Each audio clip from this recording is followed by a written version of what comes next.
Hello बच्चों, चलिए प्रश्न को देखते हैं। प्रश्न है, साधारण प्रकाश गिरता है, बी से निर्गत प्रकाश की तीव्रता साधारण प्रकाश की तीव्रता की कितनी होगी यदि ए व बी परस्पर लंबवत हो तब। तो प्रश्न को आगे हल करें उससे पहले जो प्रश्न की मुख्य अवधारणा है उस पर विचार करते हैं। तो इस प्रश्न के लिए जो मुख्य अवधारणा है वह हो जाएगी प्रकाश का ध्रुवण। अर्थात हम यहाँ पर यह देखेंगे कि प्रकाश का ध्रुवण क्या होता है। तो प्रकाश का ध्रुवण, तो किसी अध्रुवित प्रकाश को ध्रुवित प्रकाश में बदलना प्रकाश का ध्रुवण कहलाता है। अब हमें यहाँ पर दिया गया है कि दो पोलराइड ए व बी समांतर है। तो यहाँ पर मान लेते हैं यह क्या है, आपतित प्रकाश है इस प्रकार से, और यहाँ पर हम ले लेते हैं दो पोलराइड, यह पहला है और यह क्या है, दूसरा है।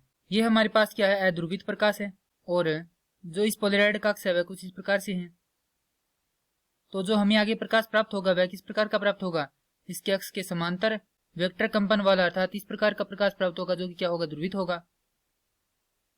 इसका भी अक्ष क्या है, कुछ इस प्रकार से, क्योंकि दोनों क्या है, ए व बी समांतर हैं।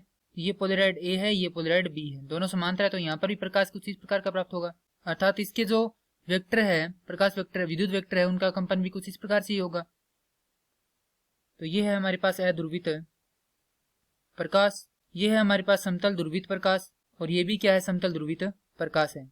अब ये तीव्रता यदि हम आई माने और ये आई शून्य माने, तो जैसा कि हम जानते हैं कि मेल्स के नियम से जो हमारे पास अध्रुवित प्रकाश है और जो ध्रुवित प्रकाश है उसकी तीव्रता में संबंध होता है कि जो अध्रुवित प्रकाश की तीव्रता है वह क्या होती है, आधी होती है किसकी, ध्रुवित प्रकाश की तीव्रता की। अर्थात यहां से हमारे पास आई शून्य बराबर होगा आई बटा में 2। तो यदि ये आई शून्य है तो ये भी कितनी होगी, आई शून्य होगी, अर्थात बी से निकलने वाला जो प्रकाश है उसकी तीव्रता भी क्या रहेगी, यहाँ पर साधारण प्रकाश की तीव्रता की आधी रहेगी। अब दिया गया ए व बी परस्पर लंबवत हो, तो यदि यहाँ पर हम देखें तो ये हमारे पास आपतित प्रकाश है, ये पोलराइड ए मान लेते हैं, और ये है पोलराइड इस प्रकार से बी। दोनों क्या एक दूसरे के लंबवत हैं इस प्रकार से, ये ए है ये बी है, और ये हमारे पास क्या है, अध्रुवित प्रकाश है। यहाँ पर ध्रुवित प्रकाश प्राप्त होगा, परंतु हम जैसा कि जानते हैं कि पोलराइड है वह केवल अपने एक्स के समांतर के प्रकाश के जो दोलन है, विद्युत वेक्टर के दोलन है, उनको ही गुजरने देता है। जो लंबवत होते हैं या अन्य कोण पर होते हैं तो उनको क्या कर लेता है, अवशोषित कर लेता है। तो यहाँ पर हमारे पास कोई भी प्रकार का जो प्रकाश की तीव्रता है वह प्राप्त नहीं होगी।